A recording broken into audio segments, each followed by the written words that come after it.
So what lecture is this anyway? 10?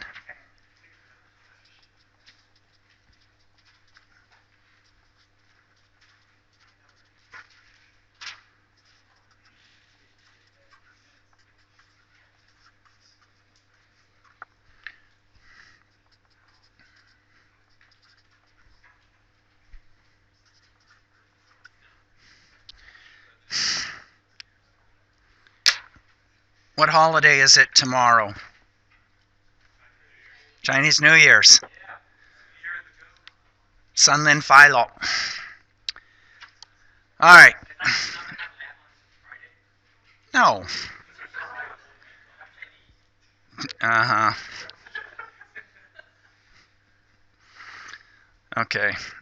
Yeah, I know you're getting old. When I went out to a Chinese restaurant to celebrate Chinese New Year, and I said to the waitress, I said, "Gong hei fa choi," which means congratulations, make a lot of money. And then she responded, "Lai si dao loi," which means give me the little red envelope with money in it. And I'm like, holy crap, I'm getting old. Because you only say that to old people.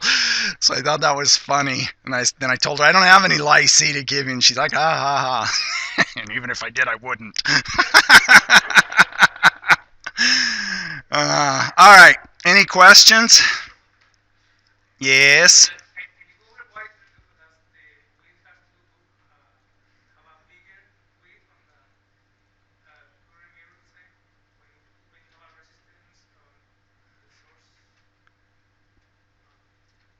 What? Yeah. So that was in this one? Do you remember what page? Oh, this one? Yeah. So assume we have the same current flowing through each side, right? And here we have some VGS, right? And if we made these two exactly the same and we had the same current flowing through each side, then this VGS and this VGS would be the same. So that would mean there's no voltage drop across the resistor, so the only possible state is I equal to 0. Okay, so we make this wider to reduce the voltage drop across the gate to source. And then when we derive this, which why don't we do just to start out with, I was going to start on the short channel beta multiplier, but let's go ahead and derive the gain of this again. And then that extra VGS here is dropped across the R, and that's what sets the current, and it sets the current independent of VDD. Does everybody follow that? All right. So let's cover that. Any other questions before I do? Okay, so I'm going to start out drawing the current mirror, which goal in life is to force the same current through each side. And then I'm going to, let's just make sure we have audio. There we go. Not that I'm paranoid. Then I'm going to derive what's going on down here one more time, because I like to give this on tests and quizzes.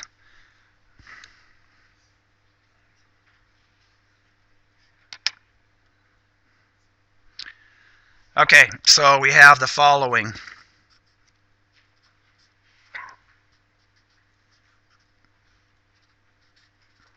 And then that goes through each side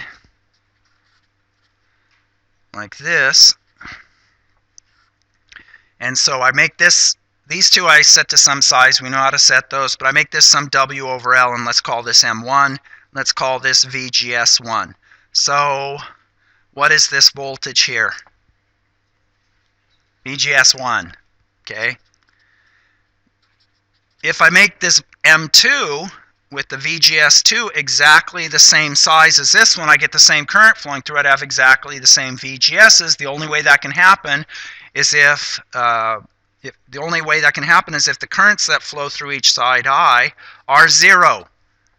Okay, because if you have the same current, the valves have to be turned on, they have to have the same VGSs, there's nothing left to drop across this R. So instead of having that situation, I'm going to make this one wider to reduce the VGS1. So I'm going to make this K times W over L, and we saw last time a lot of times we make K4. Does everybody follow that? Okay, so now tell me how to start. Let's do this quickly this time. I'll start you out. What I want is I want that voltage there. And I know this node is VGS1 and this node is VGS2. So tell me how to do this problem quickly so I get it 100% right on the test. Yeah, the I equals VGS1 minus VGS2 over R. Then I write VGS1 is equal to what? This is one you should memorize because we'll use it over and over again. Square root. Let's just write, let's write a little different. Let's just write beta. And then plus or minus threshold voltage. Plus the threshold. What about VGS1, or VGS2 rather?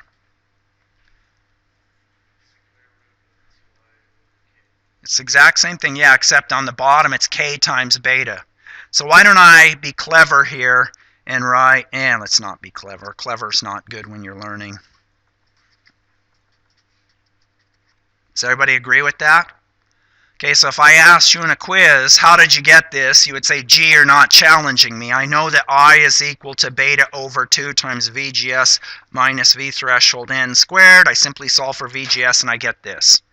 I write that because I bet half of you are wondering, how did he get that equation? Where does it come from? And I just want to make sure everybody's clear.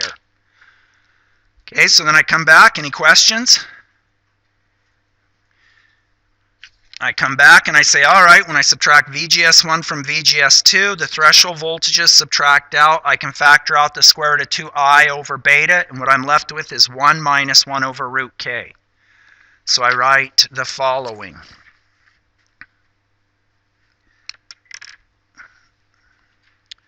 I write I, so I'm right here, is equal to the square root of 2I over beta times 1 minus 1 over root K, and it's minus because it's VGS1 minus VGS2.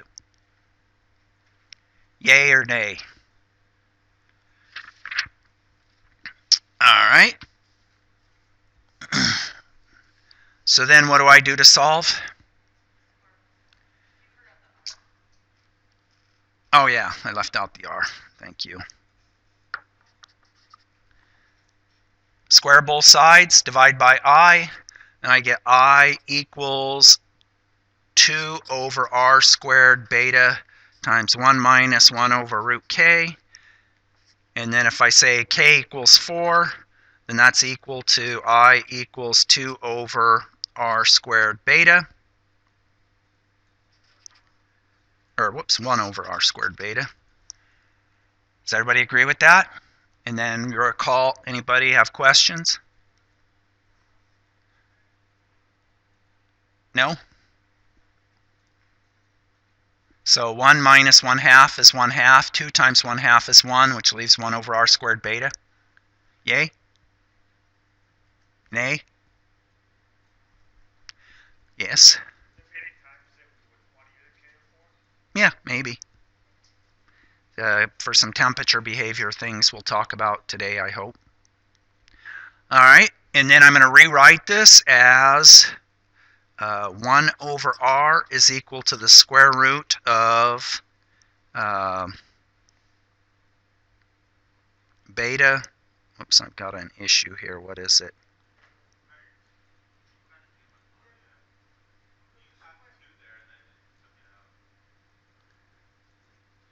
I have to... Well, I want there to be a 2 on the bottom, but I'm not seeing where I made my mistake. Oh, yeah. Okay. So this would be...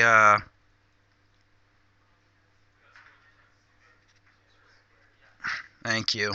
See, I'm doing it too fast. So then this would be 2 times I times beta, and beta is Kp times W over L. And what was the conclusion we got there? What's that? Yeah, it's equal to GM, which is equal also to Kp times W over L times VGS minus V threshold N, which is also equal to beta, because these are beta, times the overdrive. Any questions? So what could I ask on this for a quiz?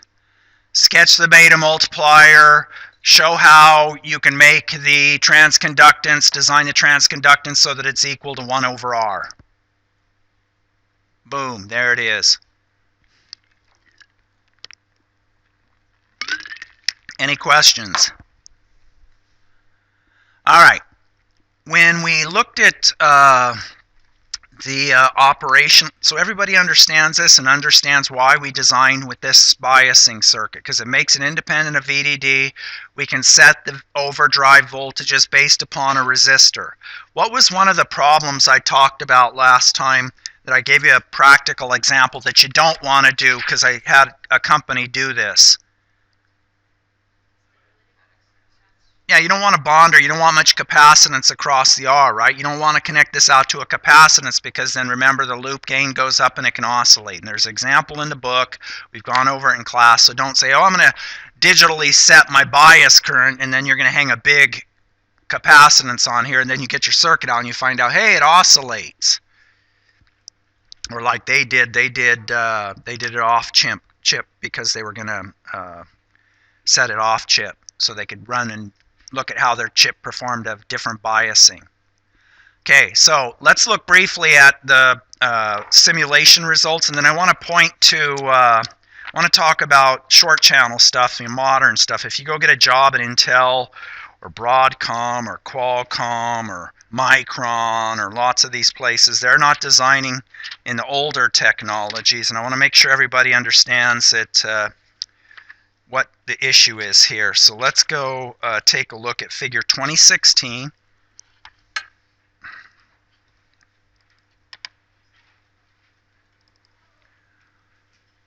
And we looked at this last time, and what was the question I asked when we went over this last time? Which one, M1 or M2, has higher current and why? Which one, this side or this side, and why? And remember, at low VDDs, this side had more current because the VSD of this guy was greater than this one. And at high VDDs, above, say, 2.5 volts, this side had more VDD. So M1 had more VDD than M2. So we go look and prove that, and sure enough, there's M1 blue. It has more current than M2 because it's VDS of this transistor becomes higher than this one, and so the two currents don't match. Okay, so again, this is an older technology. Let's change it. Let's go look at using this design in a short channel process, which is right here. Okay, so it's the exact same topology. I got a startup circuit to avoid operating at zero bias current. I've just taken and I'm using an L of 2, but my scale factor for the 50 nanometer process is 50 nanometers. So I see, okay, my W here is 50, and this is K times wider, so it's 10. So 50 times 50 nano is 2.5 micro, and I set the resistor to the same value. And what do I want to see when I simulate this if the bias currents are independent of VDD? When I look at the bias currents and I sweep VDD from, say, 0 to 1.1 volts, because VDD is 1 volt for this nanometer process. Yeah, I want them to go up and be boom, flat. Does everybody follow? But when I go run this and I look, I see they're not even remotely flat. In fact, if you ask me what the current is, I'd say, well, it's about 10, but then if you drop the VDD, it goes down to 7 or so. Does everybody follow that? Okay, so then I want you to think about it, and I want you to tell me, okay, we already know how to solve this problem. I want you to think about it and tell me, how do we modify this circuit so that we improve the performance so that the currents are flatter? Well, let's ask even a simpler question. As I sweep VDD, what's causing the two currents to become unequal?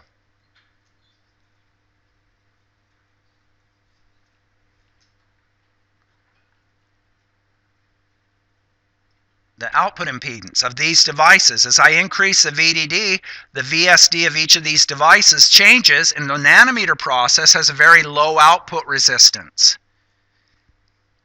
Any questions?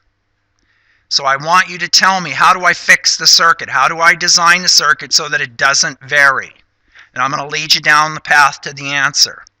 I want the current mirror here to supply the same exact current in each side, correct? So to do that, the first thing I look at is I ensure that the V source to gate are the same. Are the V source to gates here the same? There's the source. Let's highlight that. Whoops.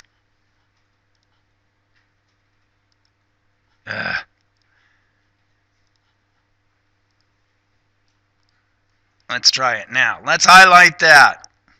Are the sources the same of those two transistors? Are the gates physically tied together? So is the source to gate the same, source to gate voltage? Any questions? Okay, so that's only part of it. They're the same size. What's the other part? V source to drain. Are the sources the same voltage? Yes, you just told me. The drains aren't though, are they? No. If I look, this one's gate drain connected and this one isn't. So what I want to do is I want to try to make this voltage and this voltage the same. The way I'm going to do that is I'm going to put an amplifier and feed back to this node and try to adjust this node to hold these voltages to the exact same values. So here's what I'm going to do. This is going to be a common theme in nanometer design, is getting around these low output resistances. I'm going to go, oops, shoot. I'm going to draw the top part. What's that? And I'm connecting those, and I want to make sure that the most important, above source to gate, source to drain is the source to gate. So I got to make sure those are still tied together. I'm going to put an amplifier in here that's going to look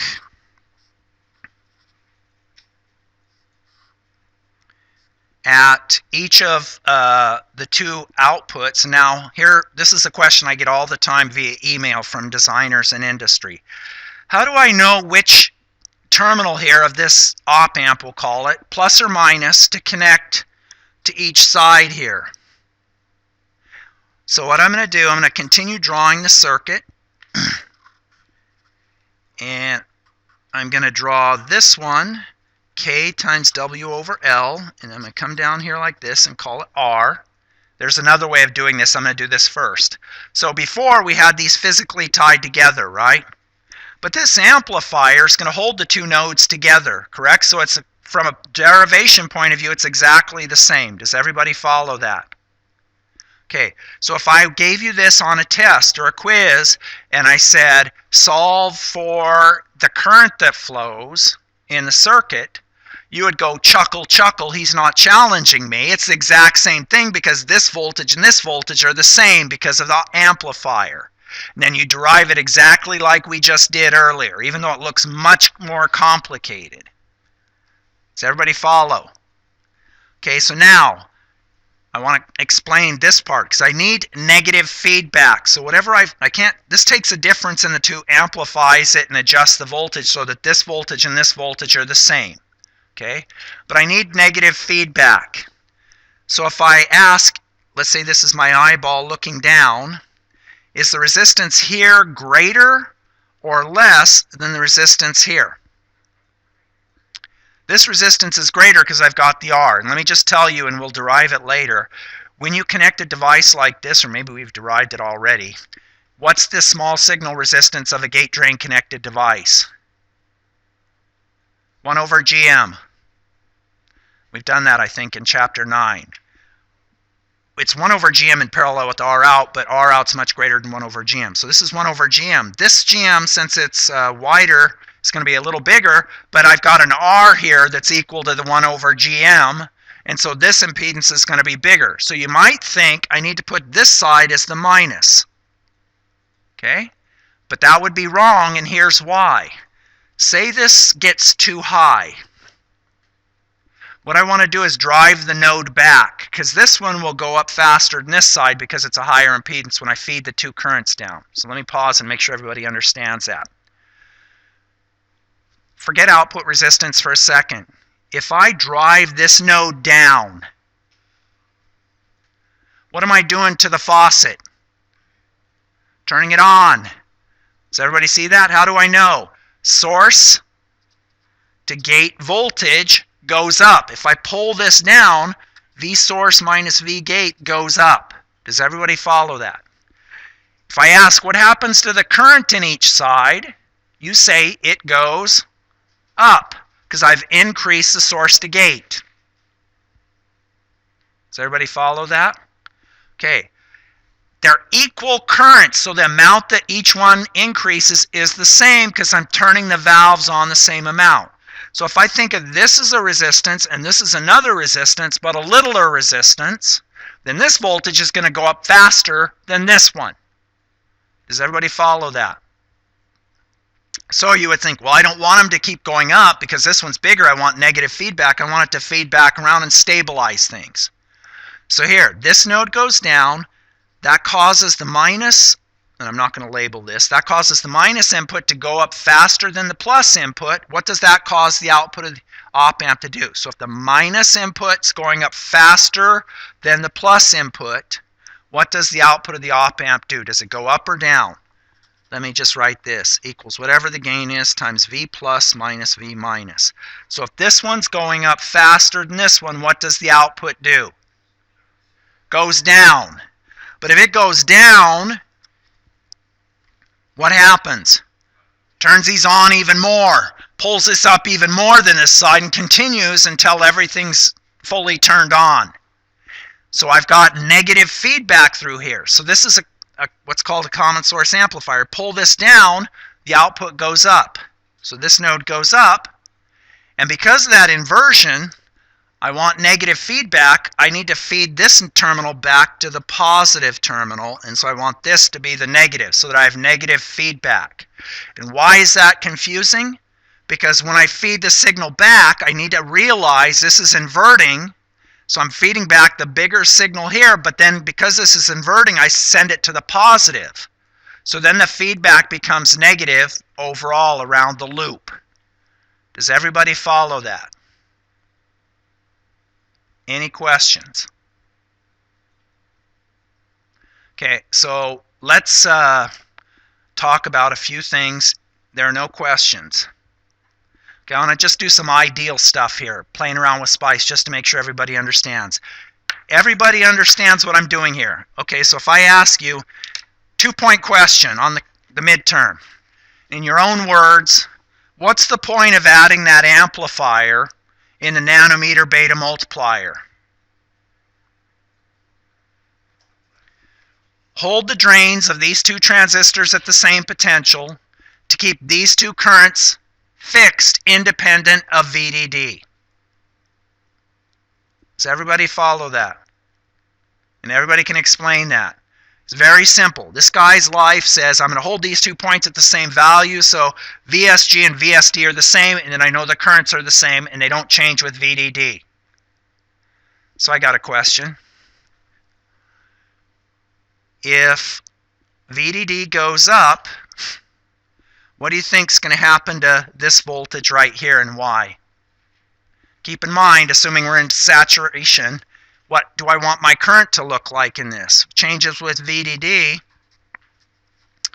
I want my current to be fixed, right? Okay, so explain to me in very simple terms, if VDD is increased, say it goes from 0.8 to 0.9, what's going to happen to this voltage right here and why? Very simple, no muddled thought. It's going to go up. How much? If I go from 0.8 to 0.9, ideally, approximately, how much will this node also go up? 0.1, because I keep these turned on the same amount. Okay, now, let's look. Does everybody follow that? So when I plot this, it's going to go up, ideally, the same amount as VDD. Now, if I come over here and I look at these two nodes, and I look and I say, okay, well, I want the current flowing through this NMOS to not change. So what do I want this voltage to do? Stay the same, because if the current's not changing, that's the current in each side here, then this VGS isn't changing. That means this voltage is not changing, because I know the whole point of this guy's life is to hold these at the same potential. So as I increase VDD, if I ask you to plot the voltages here and here, you say, oh, that's easy, straight line, doesn't change. If I ask you to plot this voltage, you say, oh, that's easy. This one changes by 200 millivolts, this voltage will change by 200 millivolts. Just shifted down by the VSG. So if this went from 0.8 to 0.9, this might go from 0.5 to 0.6. Any questions? Yes? It'd work. It'd work fine. If you put the resistor up here, in fact, you wouldn't have body effect in this one.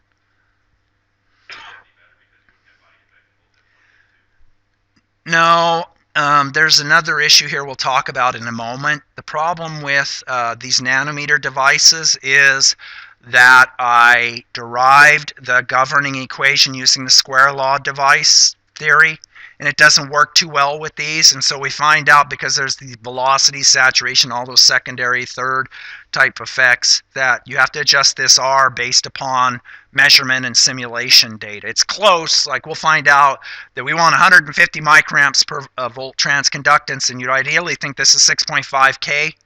Then when you go and you simulate it, you find out, oh, then I only get a transconductance of 110.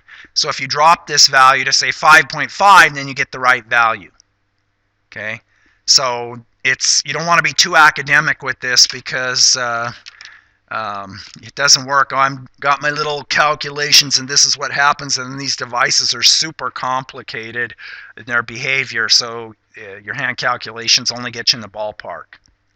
Okay, any questions on that discussion? Okay, high level question. What's the point of using a beta multiplier?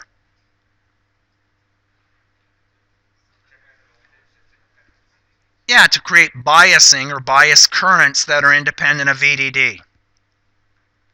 Yay? Doesn't change. We don't want them changing around. We don't want the battery draining out and our volume getting quieter. Okay. So let's go throw some circuits together, and let me just make sure I'm consistent with the book here. So let's do the first one, which is this one. Now I'm going to skip a little bit. I'm not going to draw the amplifier we just drew. I'm going to draw the following.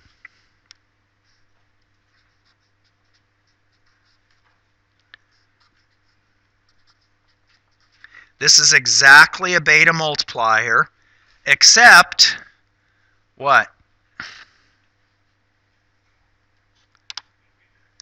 Well, I don't have the amplifier, and this isn't gate drain connected, right?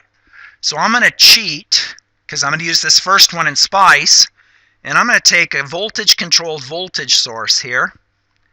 And I'm going to put this in here, voltage-controlled voltage source, all that stuff we learned. I'll just put this some gain, let's say 100, plus, minus, and then I'm going to put the minus over to here, and the plus over to here.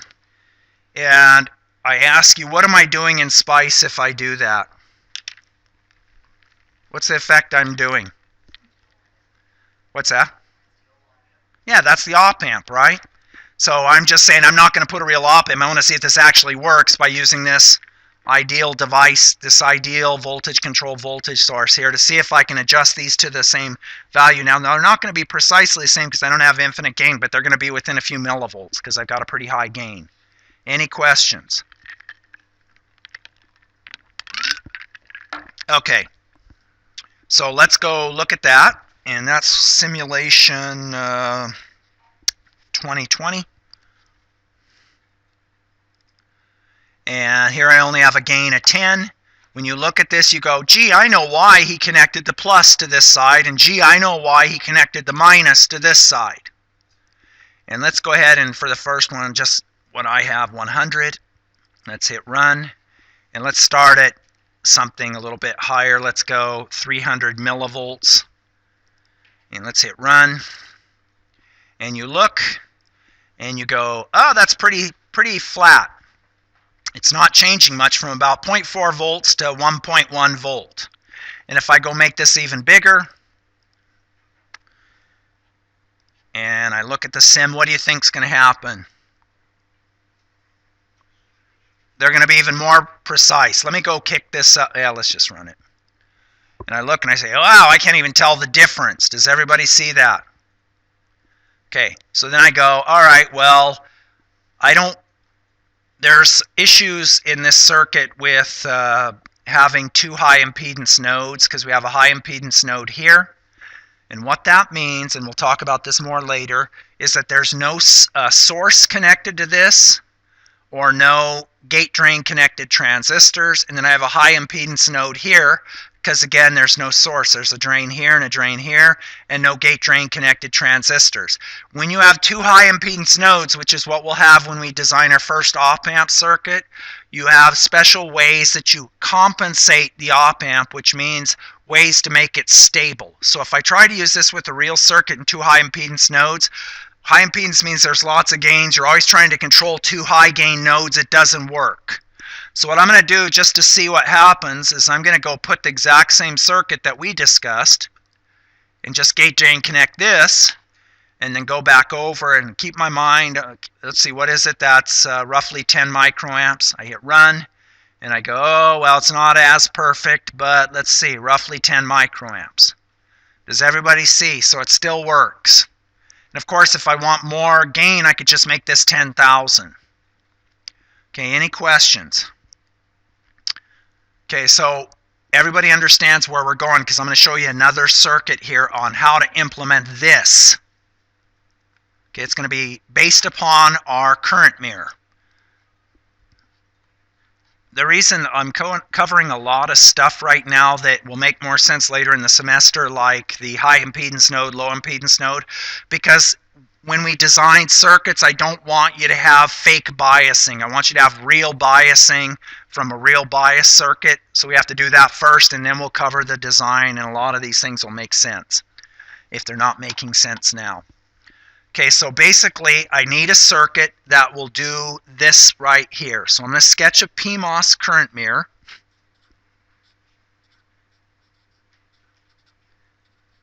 Does everybody agree that's a PMOS current mirror?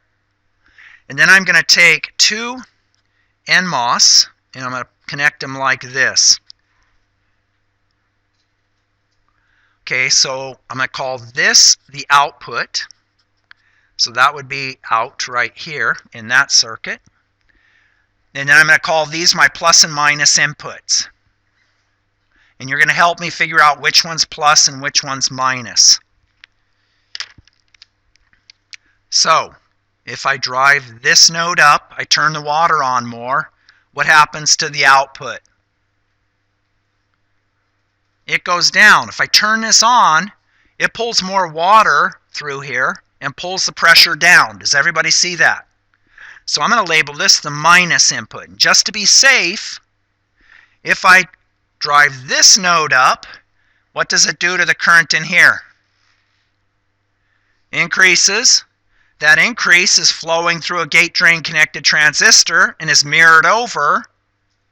So that increase is mirrored over here, and so that means more water is flowing in here. What does it do to the output? Pulls it up. So this one pulls the output down, and driving this one up pulls the output up.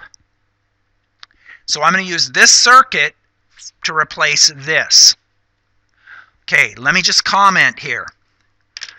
If you look at this, this is a unique situation where I can use this circuit here because I know what the input DC voltage is. Normally, I can't use this circuit because the input DC voltage is an unknown. But here I'm using a gate drain connected device, so I know if I set this device the same size as this one, and I connect this one's input there, or over here, then I've set the current here is I, then the current in here has to be I, and the current in here has to be I. Does everybody follow that? So the fact that this goes to a voltage to set the current in each side, a known voltage, biases the current in each side and sets the, so I can use the input at the DC voltages here to set the bias current in each stage. Does everybody follow that? Does anybody follow that?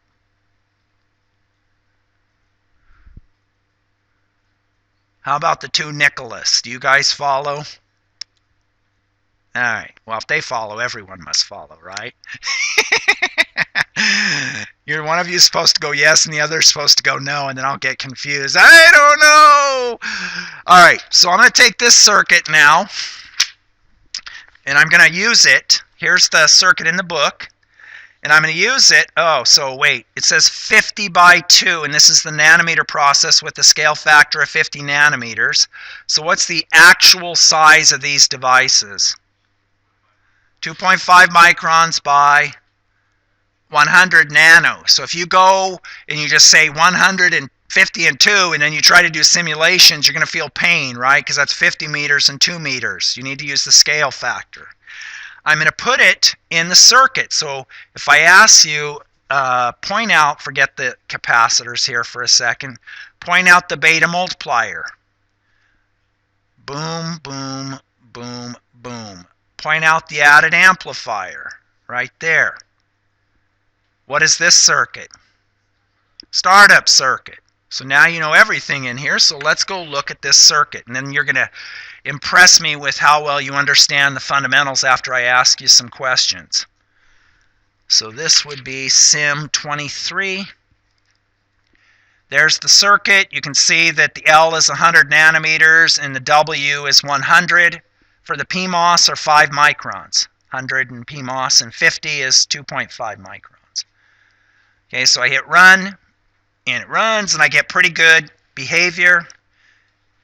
Comes up, turns on at about 0.5. Excuse me. And so I ask, all right, this is a DC circuit.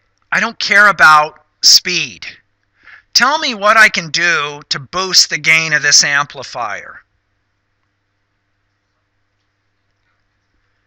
Yeah, I can reduce the VGSs or reduce the bias current, and I can do that, say, by using a longer L or a smaller W. Because if I use a smaller W, since these two inputs are mirroring the VGS here, the bias current's going to go down. So why don't I try dropping it to, how about 0.5 microns? Okay, so one more time, repeat for me what I just did by reducing the W.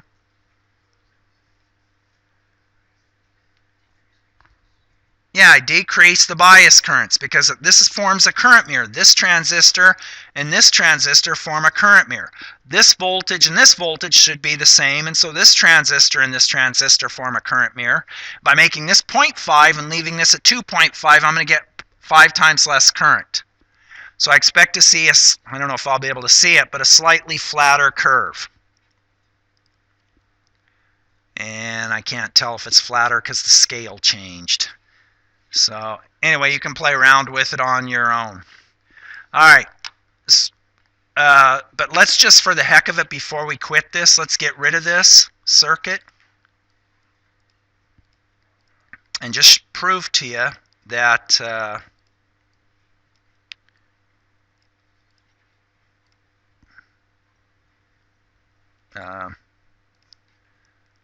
that the circuit makes the currents flatter. So does everybody agree that's a normal beta multiplier? Okay, all I did was connect the gate of this over. Oh, I need one more thing. That's the normal beta multiplier, yay? Okay, so I look there and I go, okay, I'm 0 to 9.9. Now I rerun the sim. Does everybody see how the currents are much more independent of VDD? So it's not like we're putting lots of transistors down because it makes our circuits look complicated, makes us look smart. Okay? We need those things, especially in nanometer stuff. All right. Any questions on that? I want to cover a couple more topics. One's stability, and one is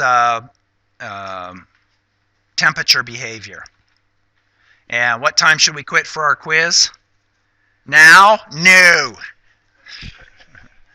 Okay, so let's go take a look. Actually, let's look at this one right here. Okay, so here's the same circuit, except I haven't connected these two devices, which are just capacitors. Their sources and drains are tied to VDD, and the gates here are ground. So when we connect them up, they're in strong inversion. They just capacitively load that. So again, we haven't covered compensation or stability. We're going to cover that later in the course. But I want to intuitively give you an explanation for what's going on. I have one high impedance node in this circuit, which is this node right here. It's the only one with only drains connected to it.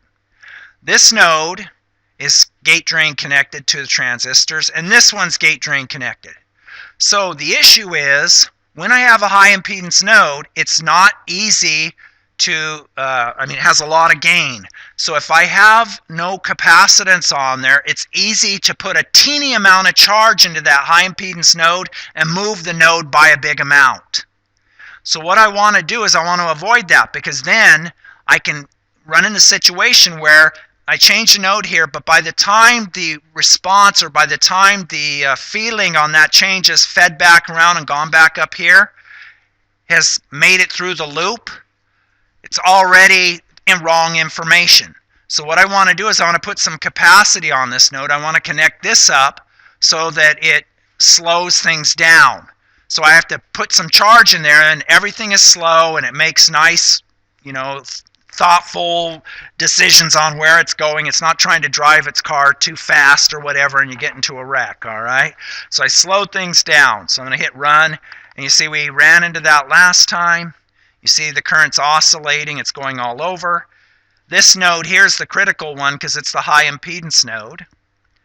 But we're going to talk about why we added an NMOS here in just a second. So I go back now and I add the capacitor and I hit run. Ooh, nice. There's a startup transient where I've pulsed the power supply from 0 to VDD, but now you can see that it starts up and gives me a nice clean current. Any questions? Slows the loop down. And this is why when we do amplifier design, a lot of times we want to use what are called operational transconductance amplifiers, where they only have a single high impedance node, because then they're easy to compensate. The more capacitance we put on the output, the more stable they get. So when we did our labs, if you're in 420L and we did the scope probe lab, and you put a big cable on the output of the op amp, and you could see how it slowed it down or may made it oscillate. If you have an operational transconductance amplifier and you put a scope probe or you put a big capacitance on there, it slows it down and makes it more stable, right? Okay, so now I want to cover this part right here, and it's the same discussion I'm about to give you applies to this one, but I want you to be able to explain why we add the NMOS transistor as well. Okay, so everybody knows ground isn't really ground, right? There's no such thing as real ground where everything's just nice 0 volts, right? Stephen. All right. So, I have the following. And it's coming from some bias voltage. Let's say it's coming from V bias N, which is the output of the beta multiplier. So I ask you, where is V bias N coming from? You say, gee, you're not challenging me, are we, Mario? Am I that boring today? I'm going to take this gate drain connected device, and I'm going to go call that V bias N. Okay? And I'm going to use that voltage to connect and provide the bias to set the current in other transistors. So I'm connecting this out, and when I connect it out, if I connected the same size transistor, it'll mirror the current in this one, I. If I connect it to 2 of those transistors in parallel, I'll get 2I, etc., right? So I come over here and I say, all right, I connect that voltage V bias in here. Does everybody follow that? Okay, so I want you to think about something. Let's say this is a real circuit, real ground, and I've got noise bouncing around on ground, because remember, ground is a conductor that returns the current back to the source. Okay? If I look at that, do I want this voltage changing or not? Because it's a DC bias voltage. Do I want it to change, or do I want it to remain fixed with the ground voltage changing, and why? Yeah, I want them to change. So this is where it's weird. I want that noise on the ground to be the same. I want it to feed through and be equal to the noise on V bias N. So what I'm going to do, I'm going to put a big capacitor in. In the circuit I just showed you, I used a MOSFET there. Why? if the gate voltage is wiggling with noise and the source voltage is wiggling at noise and they're wiggling together, what happens to the current in the device to a first order? Stays the same, right? I'm not taking the valve and moving it back and forth. I'm taking the valve and holding it in a fixed position because I'm feeding the same noise onto the gate. And I want to do that for both the NMOS and the PMOS. So even though I don't need that for stability, I might go over here and connect this up so that the noise on ground feeds in here, and I get my V bias N tracking noise on ground. My noise on VDD, I get tracking, or V bias P tracking the noise on VDDs to keep the VSGs constant. Any questions? Yes? Good question. The question is, why are we using MOSFETs instead of capacitors? So when you do design, especially if you're doing design in digital processes, they won't have special capacitors. So you have to make your MOSFETs or your capacitors out of whatever you can. And the MOSFET has the thinnest oxide, so you get the highest capacitance per area. And you know here that this transistor is always going to be in strong inversion, so you don't have to worry about it beginning accumulation or depletion. So you can connect it up here and use it as a capacitor. I got a question. Why can't is it a good idea to connect this guy's gate to V bias N and say this guy's gate up to V bias P because it puts more capacitance on V bias N and V bias P? No, because I want ground to feed into V bias N, ground noise to feed into V bias N. I don't want ground noise to feed into V bias P because V bias P is referenced to VDD. Does everybody follow that? Okay, I want the VSGs to stay constant and not change with noise. That doesn't mean that V bias P should stay constant. It means it should follow the noise on VDD. Any questions? Yes?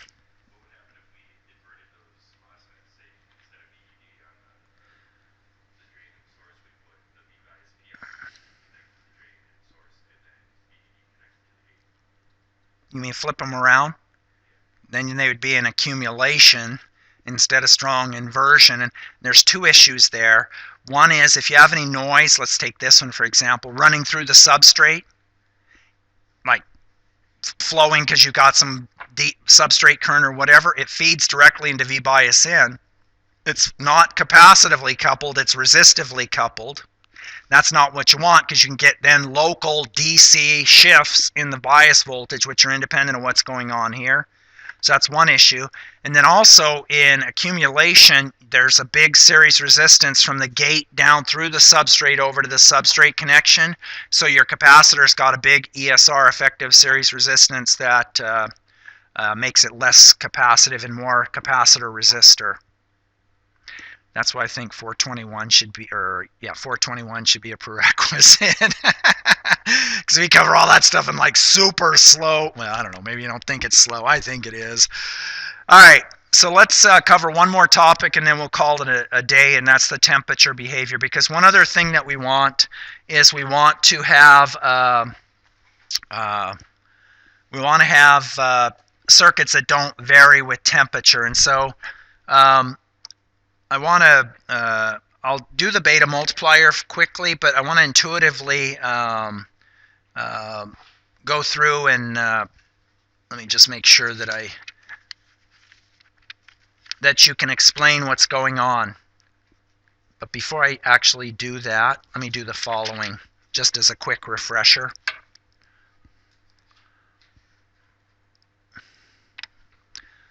So if I ask you to plot the resistance as a function of temperature, what do I write for a positive temp code? Positive temp code. Okay? And this slope is the change in resistance with temperature. the resistance as a function of temperature is equal to the measured resistance at some T0 times 1 plus the temperature coefficient of the resistor times T minus T naught. We know the slope is R of T0 times TCR, so del R del T is equal to R of T0 times TCR,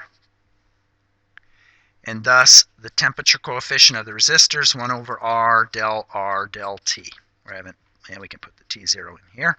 And a typical value might be 2,000 parts per million per degree C. And that's equal to what without the parts per million?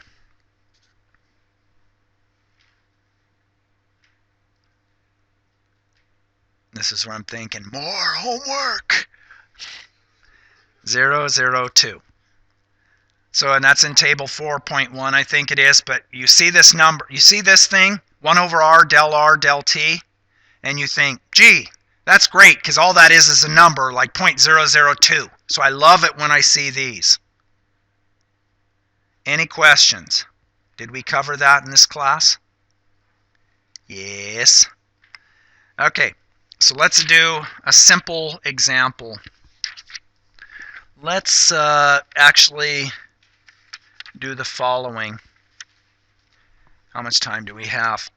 Let me do the first one without just pointing to the book, because I know you all love PowerPoint and me pointing to the book. So, you know, seriously, there are professors that think, they say, I do PowerPoint and I do really good lectures. The students love it. And they're serious. They honestly believe that. What? All right. So let's write the following. And that's for this circuit right here.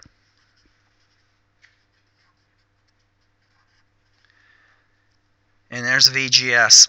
And I want to find how IREF changes with temperature. Does that seem reasonable?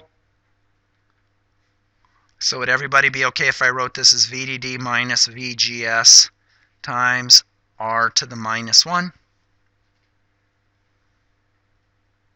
Okay, so how do I find the change in IREF with temperature? Don't all scream it at once. Take the derivative. What is it? The product rule. So I'll take the derivative of the first part times R to the minus 1. And the derivative of the first part with respect to temperature, I'm assuming VDD is not changing. So what is the derivative of this?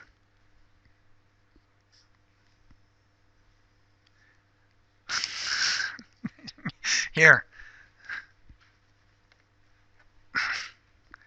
Let's cheat. IREF, derivative ID is...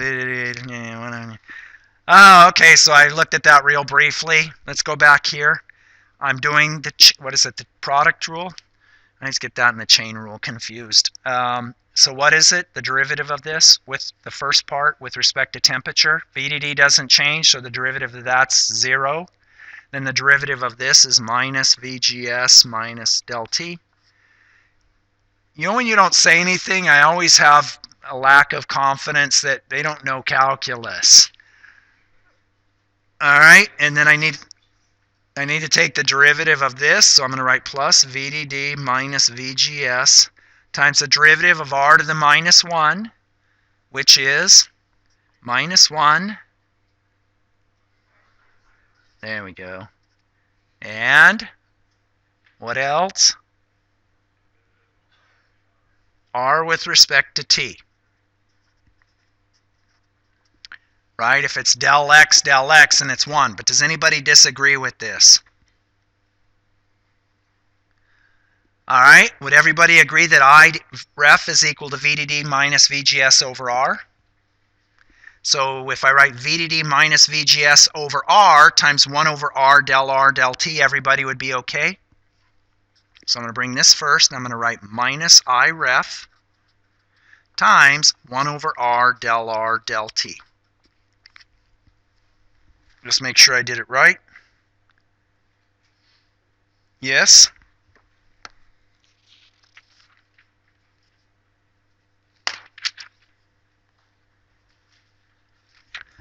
Looking good?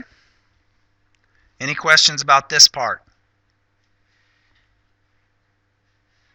Okay, then I'm going to write minus 1 over r del VGS del T. Now this one's a little bit more challenging. Why? Instead of asking you, I'll tell you. Remember, if we're close to the threshold voltage, what does the VGS change like? If we bias where we're at a VGS close to the threshold, what dominates? The threshold voltage. Here, I'll show you the picture again.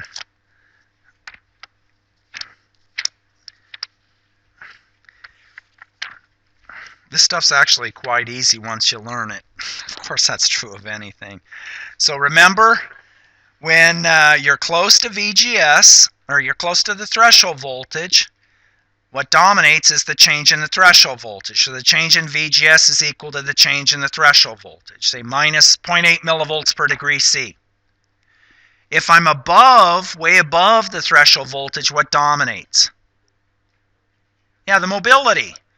So here, our current's going to go up with increasing temperature, which means our threshold voltage is decreasing.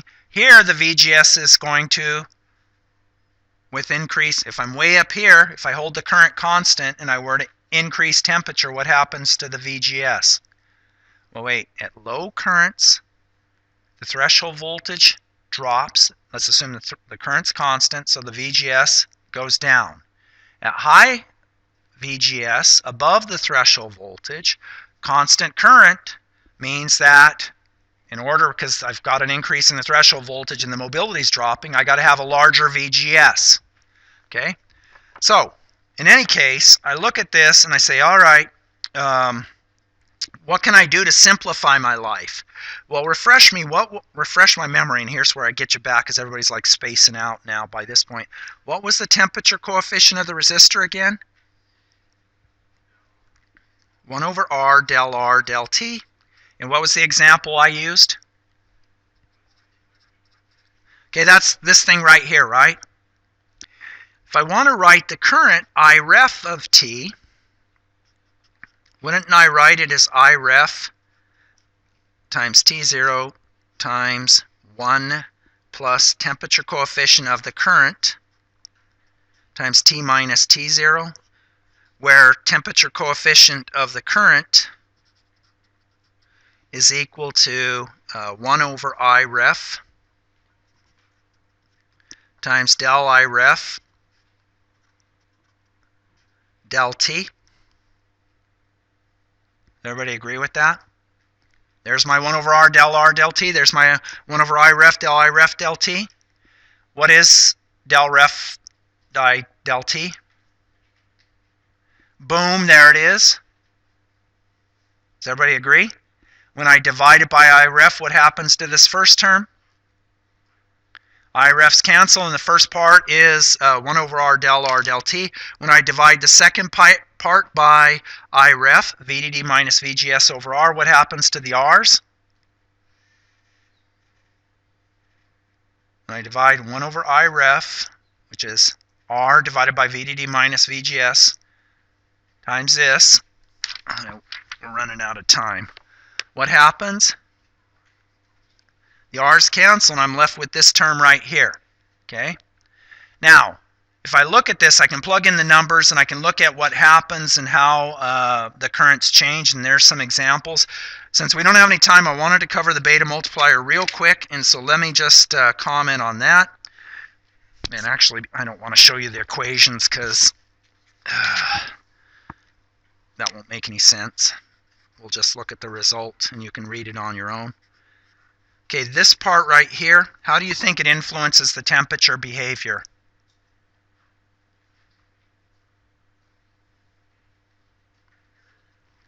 The current that flows in the beta multiplier, how do you think this part represents the temperature behavior? Or changes the temperature behavior? It doesn't. The VSGs may change because temperature's changing, but the currents aren't affected because they're holding the current in each side. That's their job. They may have to turn on or off a little bit more, but the temperature doesn't influence this side, right? If I come over here now and I go And I ask, all right, how did the threshold voltages here change? How did the threshold voltages influence the temperature behavior? They don't. They subtract out. So if they go up to 0.9, they subtract out at each side. Does everybody recall? So what influences the temperature behavior? The resistor and... Oh, gee, let me go back. He did this in class right at the beginning. Let me look at the equation for the current. Oh, there it is. I is equal to, so it's just the resistor and just the transconductance, and the threshold voltage doesn't influence anything. Okay? So if I look at what happens in the temperature behavior, and this is right here in the top of page 634, if I look at that, you can see that I've got, and I love this, I love 1 over R del T because it looks really complicated, but I know it's just a number I read in a table, 0.002. And I love this one too, 1 over Kp del T, because what was that one? 1.5 over T. So at room temperature, it's also just a number, 0.005. So I add the two together. Oh, well, gee, I get a temperature coefficient of positive 1,000, but I know I can adjust the K, for example, and change the temperature behavior of the beta multiplier. And someone was asking me about that earlier. This would be a situation where I'd want to do that to keep the current constant. Okay, I went through that last part quickly. Are there any questions? Are there any answers? All right, let's quit and take our quiz since you only have 10 minutes.